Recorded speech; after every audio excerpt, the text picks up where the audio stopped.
So there's news of a raise coming from millions of Social Security recipients. And at first glance, that sounds like pretty fantastic news, right?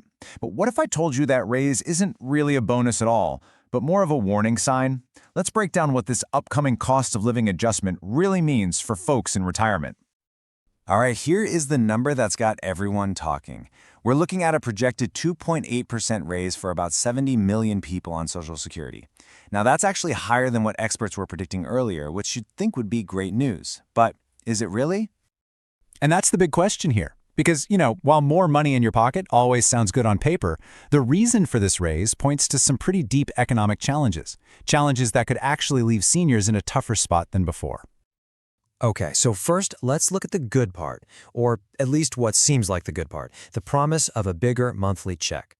Yeah, for those 70 million people, 2.8% is definitely more generous than what was first expected. And usually, a bigger raise is something to celebrate. The problem is, the reason it's happening is anything but normal. And that brings us right to the big catch. The reality behind that 2.8% figure is a whole lot more complicated than just getting more money in the bank. So here's the bottom line. This raise isn't a reward. It's not a bonus. It is a direct response to rising inflation. A higher cost of living adjustment, that's the COLA, it just means the cost of, everything is climbing, and fast. And for anyone on a fixed income, that's a really challenging and, frankly, kind of a scary situation to be in. So why doesn't this raise actually feel like it's enough to cover the bills? Well, the problem really comes down to how it's measured. The yardstick they're using is, to put it mildly, a little bit flawed. You see, the official formula is based on this thing called the Consumer Price Index for Urban Wage Earners and Clerical Workers, or CPI-W for short. Basically, this index tracks the price of a specific basket of goods and services to figure out how much inflation is going up, and that determines the size of the COLA. And right there, that's the huge disconnect. The CPI-W is based on what working-age people buy, things like gas for the commute to work or new clothes for the office.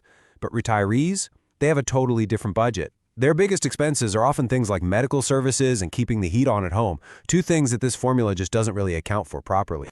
And this isn't just some theory, This mismatch creates a very real financial squeeze, where that official raise just gets eaten alive by real-world costs.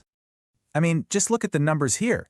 The COLA is set at 2.8%, but at the same time, medical care costs have jumped 4.2% and the cost of shelter is up 3.6%. To put it simply, the very things that seniors spend most of their money on are getting more expensive way faster than their benefits are going up. But if you think that's bad, check out this number. The projected increase for next year's Medicare Part B premiums is a whopping 11.5%. That is more than 4 times the Social Security raise. And here is where it really hits home for a lot of people. That massive Medicare premium hike gets taken directly out of Social Security checks before anyone even sees a dime of it. So for many, that 2.8% raise will be seriously cut down, or maybe even completely wiped out from day one.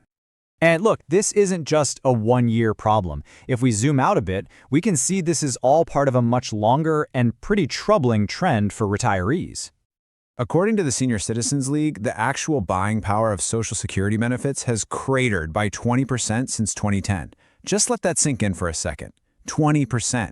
It means that even with all these yearly adjustments, retirees are actually falling further and further behind. And when we look ahead, things don't look like they're getting any easier. We're in a super unpredictable economy where costs just keep going up. For anyone on a fixed income, the financial pain is likely going to continue, which makes trying to plan for the future almost impossible. So it kind of brings us back to where we started. A raise that isn't really a raise forces us all to ask a much bigger, more fundamental question. If the very system that's supposed to protect seniors from the rising cost of living is consistently falling short, what does financial security in retirement even mean anymore? It's a huge question, one that affects millions of us, and for now, it's one without an easy answer.